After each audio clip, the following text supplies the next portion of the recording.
Welcome to Workplace Psychology with Dr. Martha Greidick. I'm Dr. Martha Greidick. This podcast examines a wide variety of work-related issues through the lens of industrial and organizational psychology. And while many of the topics discussed here may be seen as intended for white-collar employees and their employers, in reality, the ideas presented here are applicable across organizations and industries. Additionally, many of the topics discussed here may be applicable outside of the workplace. I encourage you to examine what's presented here, apply what makes sense to you, and simply discard the rest. Stress is a part of life, and that is as true for our work life, at our time at the office, as it is for our personal life. And what we do about stress is absolutely up to us. Of course, we can ignore stress, and with that comes the reality that nothing will improve. Hardly anything gets better if we just leave it alone and ignore it. As a matter of fact, stress might get worse. So it's in our best interest to pay attention to the stress and do something about it. Of course, if we do decide to do something about it, the more tools that we have in our proverbial toolbox, the better off we are. This episode will provide some simple yet effective tools for stress management, for dealing with stress, that everyone can do. First things first, let's start at the beginning.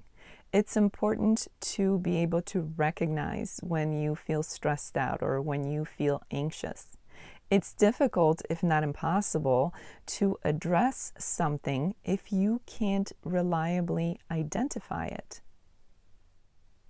This may require some introspection and paying attention to your feelings and your thoughts and your body, your emotions, and even your behaviors. Being in a state where you're feeling anxious, when you're stressed out, is going to feel different, is going to be a different experience from your regular, normal, non-stressed out state. So it's important to be able to identify the difference between the two so that you can then know when you are feeling stressed out.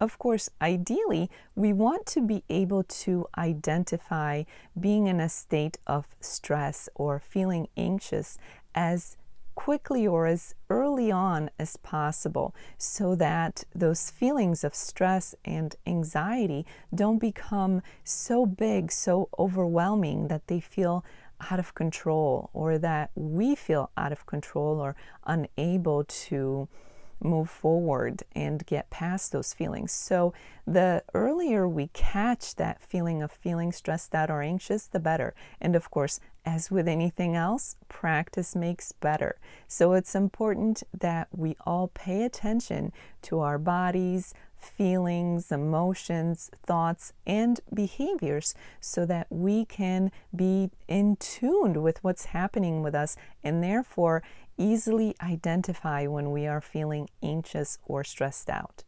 And some of you might think that this is a little bit silly because of course you know when you're feeling stressed out, but you would be surprised when that level of stress is low and a level of anxiety is rather low, almost as though it's simmering, and you may not notice it, but it's still there and it's still damaging. That's why it's so important to pay attention to how you feel, how you act, how your body is reacting.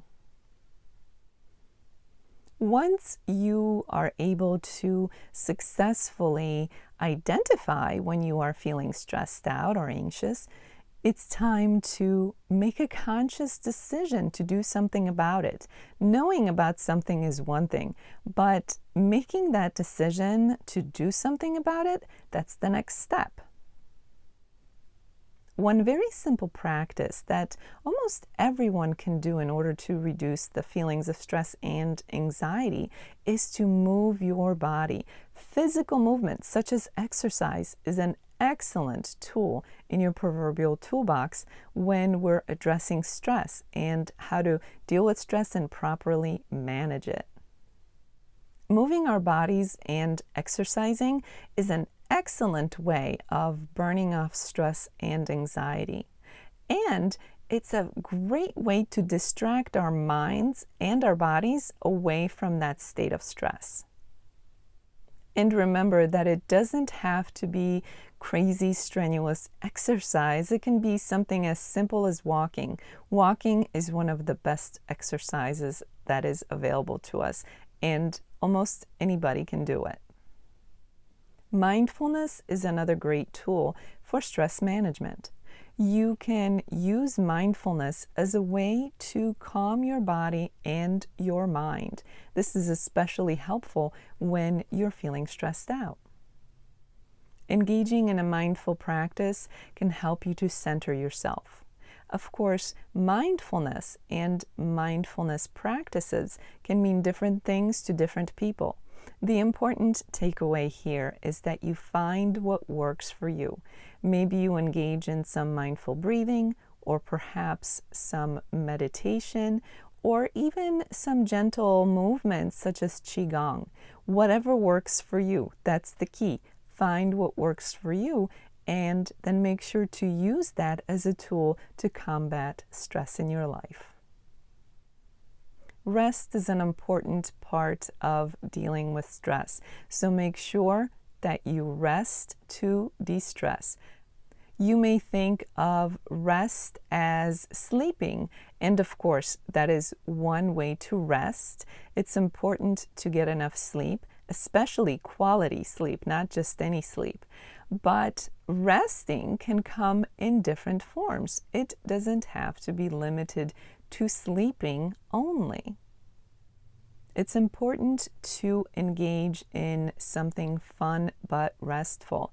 And to many people, that means some kind of a low key or low energy activity.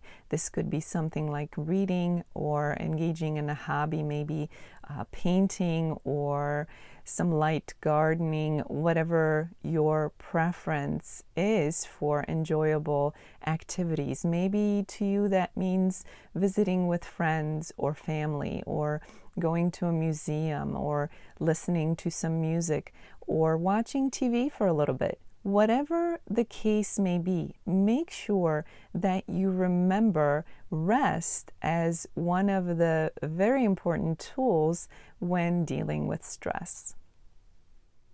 As you're considering the different activities that you may engage in terms of the practices that were presented here today, you may have noticed that resting and mindfulness may have some activities that cross over into the two categories, and that's okay. The key is to find what works for you and make sure that you remember these as the tools in your toolbox.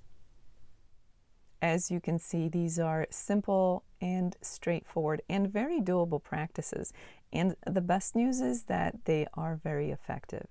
The more you practice, the better you get. That's as true with these practices as it is with anything else in life. Of course, the more you practice recognizing how you are feeling, the better you will be at identify being in a state of stress or feeling anxiety, feeling anxious. And that's important because the earlier we start to address this state of anxiety or state of stress, the better off we are. Remember to keep practicing what was presented here today and to keep adding to your proverbial toolbox. As today's episode comes to an end, let's review what was discussed. Stress is a part of life, both at work and outside of the office. What we do about it is up to us. Of course, the more tools that we have in our personal toolbox, the better.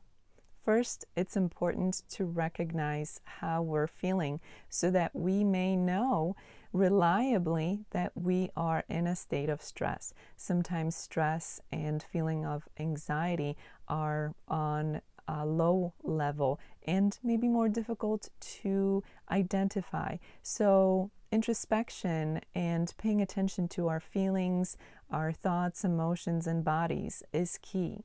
Once we're able to recognize that we are feeling stressed out, it's important to decide to do something about it. Leaving it alone will rarely make things better. So it's important that we decide to tackle stress and manage it properly and effectively. Moving our bodies is a great way to deal with stress by not only burning off stress and anxiety, but also by distracting both our bodies and our minds.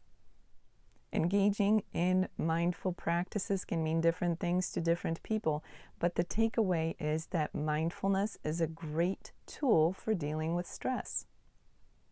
Make sure to get enough rest, and that doesn't mean just sleep. Engaging in restful activities is another simple yet effective tool for dealing with stress in our lives. As with anything else, practice makes better. So remember, keep on paying attention to what's going on with you, keep on adding to your toolbox, and keep on getting better at what you do with stress management.